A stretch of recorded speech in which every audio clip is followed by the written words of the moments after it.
Halo sahabat Mutiara, Assalamualaikum warahmatullahi wabarakatuh. Saya hadir lagi di Jelajah Tani.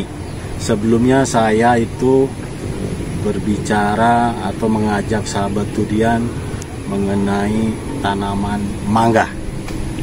Nah, ini bagi sahabat Mutiara yang ingin belajar durian, saya kebetulan di kebun durian traveler Jasinga ya. Bagi sahabat Mutiara yang ingin terutama untuk perawatan durian ya, masalah pemangkasan, terus perawatan pengendalian hama penyakit atau gulma, itu ikuti terus video ini ya, bagaimana ya salah satunya pemupukan ya. Tapi sebelumnya kita ke kebun nih, sebelum kita ngobrol-ngobrol dengan Mas Alif nanti ya, jangan lupa like video ini dan subscribe. Jangan lupa pentung tanda loncengnya agar sahabat Mutiara tidak ketinggalan video-video edukasi kami lainnya. Dan jika sahabat Mutiara ingin berdiskusi ya, kami ada menyediakan ruang untuk diskusi, yaitu di Telegram. Kami punya ruang diskusi apabila sahabat Mutiara ingin berdiskusi tentang pertanian konvensional atau open field ya. Kita ada grupnya, yaitu komunitas NPK Mutiara. Dan bagi sahabat Mutiara yang ingin berdiskusi tentang hidroponik ya, bagaimana berhidroponik dengan baik dan benar, kita ada ruang diskusi, yaitu namanya hidroponik Mutiara. Yuk ikuti saya.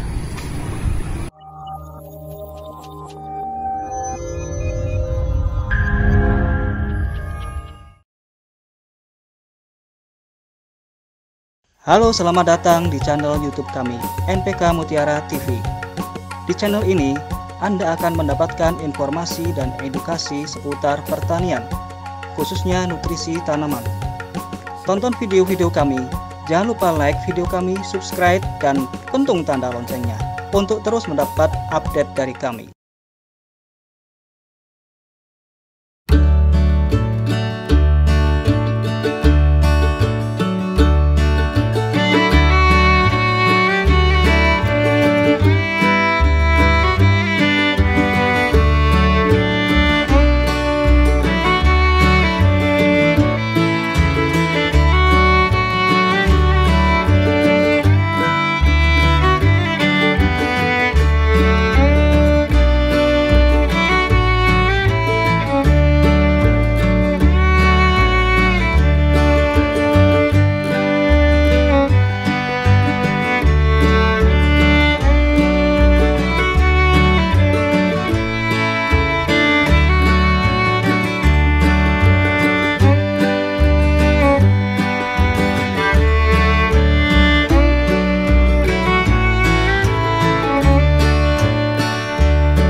potong salah satu cabangnya dia. gitu. Oke. Biar nggak ketemu gitu ya. Ya, kalau saya lebih ke depannya, kalau saya punya rezeki lagi, saya mau buka kebun lagi, saya akan bikin di angka 14.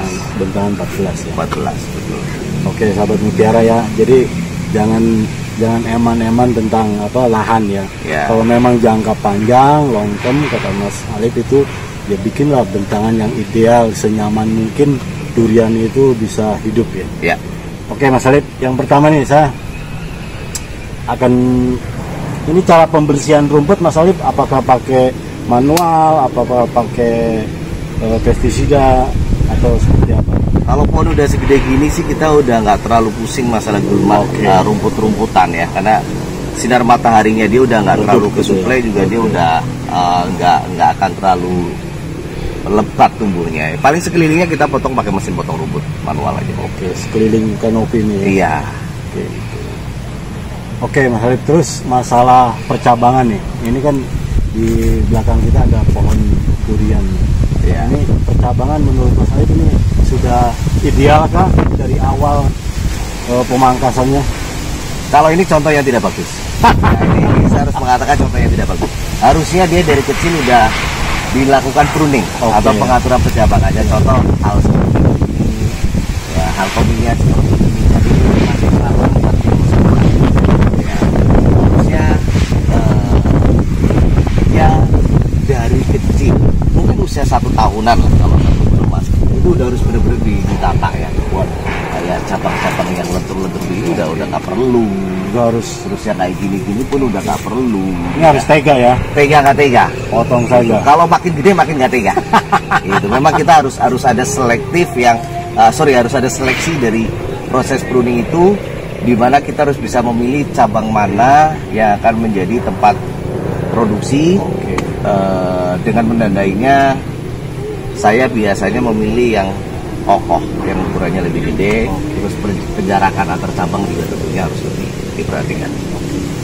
Terus gini Mas Alif, tadi cabang ya. Ya. Ini kalau ranting-ranting ya, idealnya apakah harus sampai sini atau seberapa banyak ini? Kalau menurut saya ini masih perlu dibersihkan sampai ke titik sini. Oh, sana ya. Ya, jadi ini masih terlalu lengkap. Berarti ini paling enggak sepertiganya gitu ya? Iyalah, ada disisakan kurang lebih sepertiganya lah. Karena supaya suplai sinar matahari ke area dalam juga bagus. Paling tidak hama pengganggu yang masuk ke area sini nggak betah bersembunyi, minimal itu. Oke Mas Alif, dengan umur yang mungkin menginjak 6 tahun ini ya? 5 tahun. Oh 5 tahun. Ini idealnya dibuahkan berapa biji nih Mas Alif? Idealnya dengan postur tubuh seperti ini. Dengan postur seperti ini, kalau menurut saya ideal itu di 70 sampai 80 butir. Dengan kondisi pohon sudah seperti ini ya. Cuman tentunya dari awal harusnya dia harus percabangan bagus. Dan bekal sebelum dia masuk fase pembuahan itu harusnya sudah diberikan yang cukup. Nggak harus berlebih lah, tapi cukup. Terus dalam segi perawatan ini, durian ini yang paling apa sih susah ini apa nih? Dari perawatan pengendalian hama kah, atau penyakit kah, atau apakah? Iya, pohon durian ini kan nggak bisa ngomong, tapi kita harus bisa melihat kebutuhan dia. Tentunya yang paling sering adalah serangan jamur. Ya, Phytophthora kalau kata bahasanya Pak Panut ya. Dengan kelembaban tinggi, hawar daun itu gampang sekali datang.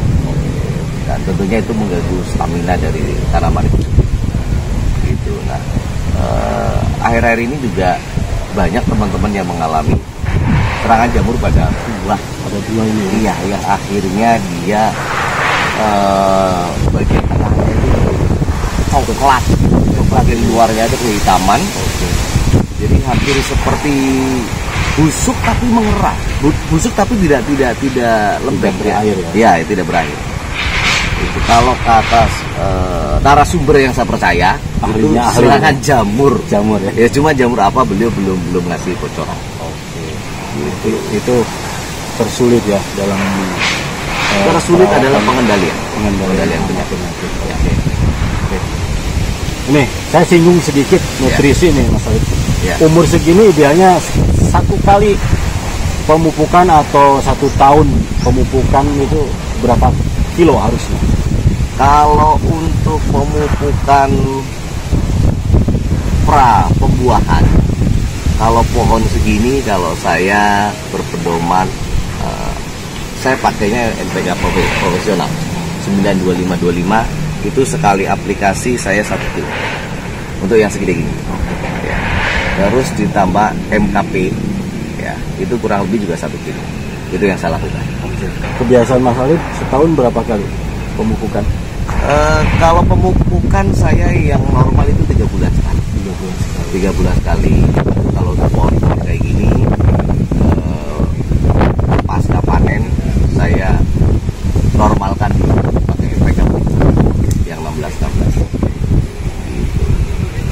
Dan rutin per 3 bulan setelah masuk fase pembuahan, selain tadi 92525 MKP, setelah itu juga ada lanjutan adalah subur kali sama Arate Posporum.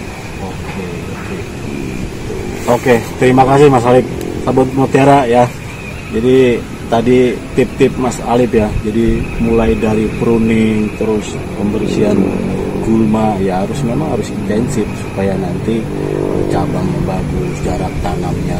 Kalau memang pengen jarak panjang ya long term itu ya kata Mas Alip ya idealnya 12 atau 14 bahkan 14 kali 14. Oke Mas Alip, terima kasih. Baik Kang Hermain, terima kasih. Salam sehat. Amin. Tetap semangat ya. Siap. Mudah-mudahan ini COVID segera berlalu. Amin. Oke, sahabat Mutiara, sekian dari saya. Oke, sahabat Mutiara, dari perbincangan tadi saya simpulkan sedikit ya. Memang untuk perawatan durian di samping pemupukan ya, tentu yang urgent itu pemupukan, juga ya perawatan pohon ya, pruning, jadi pembentukan cabang dan lain-lain. Terus bagaimana itu harus tetap harus ya dinomor satukan juga ya selain nutrisi. Oke sahabat Mutiara, jika jelajah tani episode kali ini dirasa bermanfaat, bagikan video ini sebanyak-banyaknya di media sosial Anda supaya menjadi motivasi kami ke depan untuk lebih banyak lagi memproduksi video-video edukasi lainnya. Ikuti kami terus di media sosial, ayo follow Merauke Tetap Jaya di Instagram, like Facebook Merauke Tetap Jaya. Bagi Anda yang nonton di YouTube ya, jangan lupa like dan subscribe video ini di channel NPK Mutiara TV, dan pentung tanda loncengnya agar sahabat Mutiara tidak ketinggalan video-video edukasi kami lainnya. Stay healthy, jaga jarak, pakai masker. Salam Mutiara.